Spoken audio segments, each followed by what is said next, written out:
Hello there, everyone. My name is Jimmy Mack, and welcome back to the 4th Academic Podcast. This is going to be the NS3 textbook, Unit 5, Chapter 19, Laser Weapons and Railguns.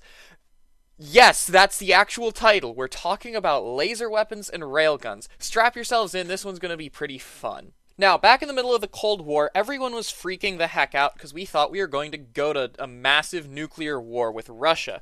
And so, during the Reagan administration, to combat that, what we had the Strategic Defense Initiative, where they came up with all this, sci-fi level stuff to try and use as a weapon. In particular, they came up with crazy futuristic types of missiles and laser weapons and railguns. Now, I say laser weapons, but they really had three different types of laser-like things. They had massive chemical lasers, they had X-ray lasers, and they had particle beam weapons. These are all sort of united by the fact that they use electromagnetic energy to destroy a target, and as such, they're called directed energy weapons. Now, as cool as it would have been to see all this happen, the Strategic Defense Initiative didn't actually come through for a whole number of reasons. First off, it's laser weapons and railguns, and we just sort of couldn't do that at the time. It was Cold War era, our technology was super bad.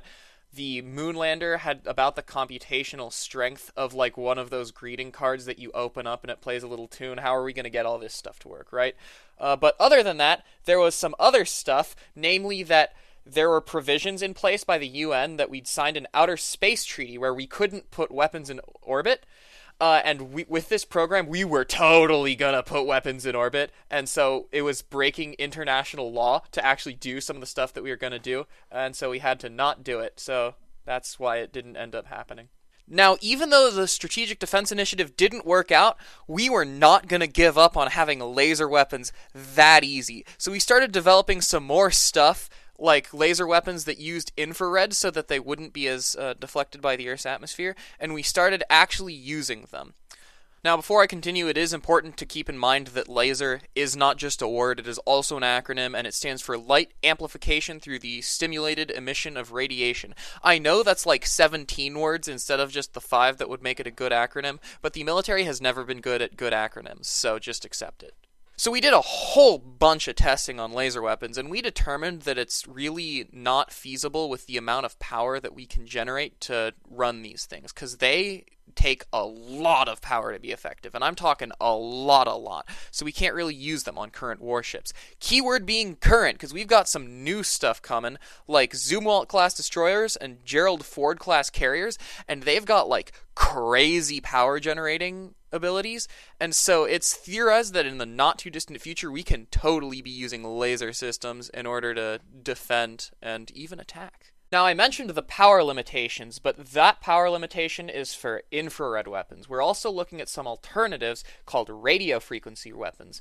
These shoot out lasers at radio frequencies instead of infrared, and what they do is they require a lot less power, and instead of trying to outright destroy things with the laser beam, we're trying to disrupt electronics. So that allows us to have a similarly damaging effect for a lot less power. The only downside is because they're not infrared, they're a lot more susceptible to being messed around with by the Earth's atmosphere, so these weapons are a lot shorter range. But even so, they're currently being investigated for use as defensive technology. Now, at the beginning of this podcast, I promised you railguns, and I'm gonna give you railguns, darn it. But a railgun is more than just a fancy name for anything sci-fi that goes boom. It's a very specific type of gun, and it's a gun that works by electromagnetism. Electromagnetism is just electricity and magnetism. They're the same thing. So if you coil up some wire, make a really big coil, and then you run a lot of electricity through it, you can create a magnetic field. And then if you put a magnet in that magnetic field, it'll just go shoom right the way through that coil, and it accelerates to really high speeds, and that's how a railgun works. Now, in that explanation, I mentioned a coil of wire, and that's how it's usually presented in the physics class example, but in actual practice, those are just rails going out in the direction of the gun, so that's why it's called a rail gun. Now, these railguns are super powerful. They can have muzzle velocities of up to 2,500 meters per second, compared to a World War II ship whose 16-inch gun had muzzle velocities of like 760 meters per second.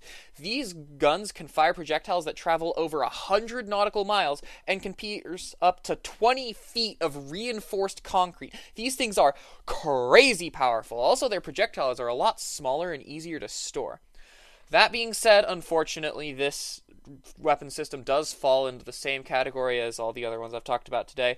They're still mostly in the planning phase. Like, there are designs that work, but there are a whole number of problems. For example, power generation is impractical for railguns, even with the newer model ships that are better. We pretty much have to store up a whole bunch of power over time and then release it in one big surge. Also, given that the projectile rests on the rails as it's fired, it generates a whole bunch of friction, and that heat has to be dissipated before we can fire again, greatly reducing the fire rate as well. That being said, we've still got a whole bunch of planning and research underway in order to use these railguns in the future. And with that, that's all I have to talk about today. Thank you all so much for listening, and I'll see you tomorrow. I still can't believe they made an entire textbook chapter about laser weapons and railguns. That makes me so happy.